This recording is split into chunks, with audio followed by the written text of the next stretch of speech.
मतलब कि ये है महिलाओं को भी पुरुषों के बराबर समानता मिलनी चाहिए। मेरा सवाल ये है, क्या ये असल में हो रहा है? Is it being done on the at the grass root level?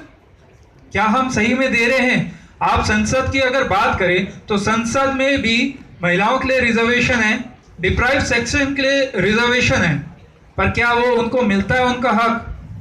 नहीं दोस्तों, वो नहीं मिल पाता है। बातें होती है, जैसी ही रिजर्वेशन, फीमेल रिजर्वेशन की बात आती है, वैसी सदन स्थगित की जाती है, हंगामा हो जाता है, शोर शराबे के बीच में माइक फेंके जाते हैं, कुर्सियां तोड़ी जाती है और संसद ठप। ऐसे ही होता आ रहा है दोस्तों, और ऐसे ही होता रहेगा आगे।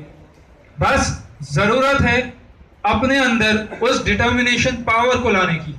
Determination power in the sense यह सोचने की कि मैं कौन हूं, मैं कहां से जन्मा हूं। क्योंकि दोस्तों हम सभी मां के पेट से तो जन्मे हैं, आसमान से तो उतरे नहीं है। तो समस्या भी इस संसार की यहीं पे होती है क्रिएट, और that can be handled on this planet as well. Nothing on this planet, no problem on this planet has come out from the outer world. ये सब कुछ हमारे द्वारा क्रिएटेड है, तो हम ही इसका निदान ला सकते हैं ना दोस्तों। हम बात करते हैं महिलाओं के सम्मान की, हम बात करते हैं महिलाओं को सशक्तिकरण देने की, पर क्या हम ये बात करते हैं कि हम अपनी सोच में, अपने रवैये में बदलाव लाएंगे? दोस्तों उसका उदाहरण तो यही है। सोच के बारे में बात हो रही है, तो सोच के बारे में तो आजकल टीवी में वो जो ऐड आता है, वो जो शर्मा जी वाला ऐड आता है, कूड़ा मत डालिए, तो उससे यही साबित होता है दोस्तों कि हम अपने देश को, अपने आप को, देखिए ये जो ऐड है ये तो बाहर के मुल्कों में भी देखा जा रहा होगा।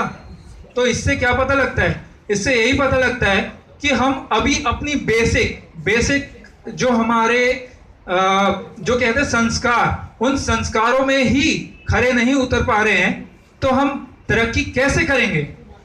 एंड लास्टली मैं इस स्पीच को कंक्लूड करना ये चाहूंगा कि दोस्तों, अगर हम if we want our nation to go up to a height, and if we want our individual attainment of the goal desired in our life, then we need to respect women, we need to follow our sanskars, the basic principle of life, the basic principle of forming a character of a person is only his sanskar.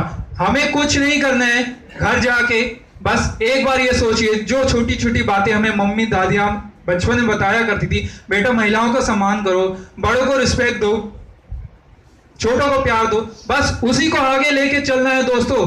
मैं यहाँ पे कोई ऐसा भाषण देने नहीं आया हूं जो आउट ऑफ द प्लैनेट है। I am just talking about our basic duties as a person. And lastly I would like to conclude with a line said by Mrs Indira Gandhi. She said, people in our country they fight for their rights. आज हर जगह हमारे अधिकारों की लड़ाई होती है, थोड़ी सी बात होती है, पार्लियामेंट स्ट्रीट पहुंच जाएंगे, धरना दे देंगे। So she said in context to this, people in our country fight for their rights, but nobody does even bother to fulfil his fundamental duties. क्या आपने कभी देखा है लोग दोस्तों, कोई अपने ड्यूटी के प्रति इतना जागरूक है कि वहां जाके धरना दे रहा है? ये एक सोचने की बात है दोस्तों। 5 मिनट तो कुछ नहीं होते, चाहे तो हम इसमें 1 घंटा भी बात कर ले, कम होगा। बस मैंने एक विचार डाल दिया आप सभी के दिमाग में, यहां नहीं तो घर जाके एक बार सोचिएगा, are we being true to us, are we being true to ourselves? Thank you very much.